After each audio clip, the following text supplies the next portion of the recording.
Assalamualaikum warahmatullahi wabarakatuh. Perkenalkan, nama saya Amartia Priyanti dengan NIM 190404 dari Gelombang 1, Kelompok 1, ingin mempraktikkan pembuatan tape singkong. Tape merupakan hasil fermentasi, di mana hasil fermentasi itu proses produksi dalam sel atau dalam keadaan anaerobik atau tanpa oksigen. Nah, proses pembuatan tape ini termasuk dalam bioteknologi konvensional tradisional karena masih menggunakan cara yang masih sederhana. Nah, di sini ada alat dan bahan dalam pembuatan tape singkong.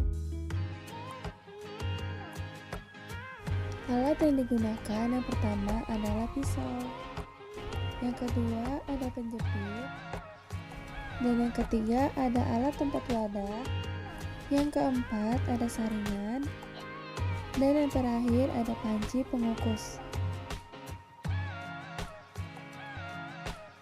Bahan yang pertama adalah singkong, yang kedua ada ragi yang telah dihancurkan dan dihaluskan dengan saringan, dan yang terakhir daun pisang untuk membungkus tape singkong.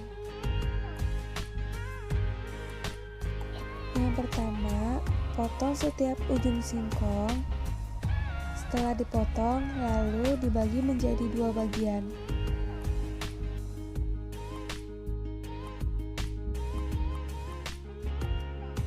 Setelah dipotong, lalu kupas singkong hingga bersih.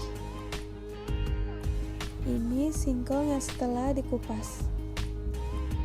Nah, setelah dikupas, lalu bersihkan kembali dengan menggunakan air mengalir untuk menghilangkan sisa-sisa kotoran yang ada pada singkong.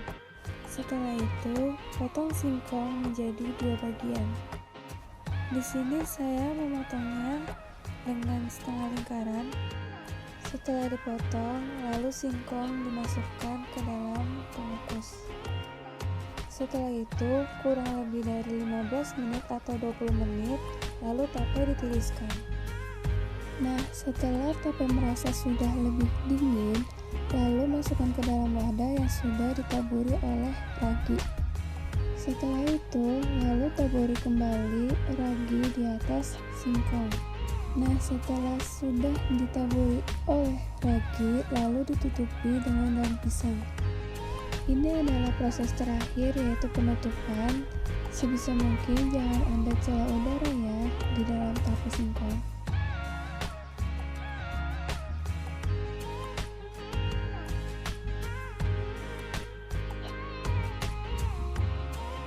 Hasil dalam pembuatan tape bentuknya lunak atau setengah lingkaran, warna putih kekuningan, rasa manis, aroma khas tape, dan teksturnya lembut.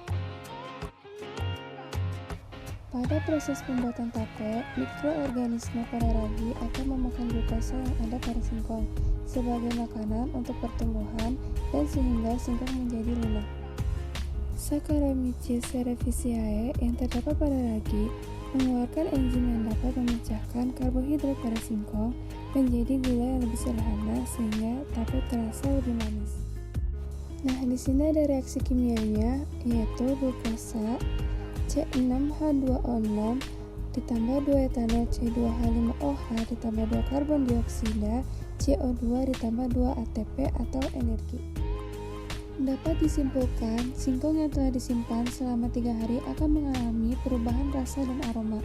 Tape memiliki aroma khas tape dan rasa yang sedikit manis. Proses fermentasi menggunakan proses anaerob. Nah, kegagalan dalam pembuatan tape singkong terjadi karena pembungkusannya tidak rapat.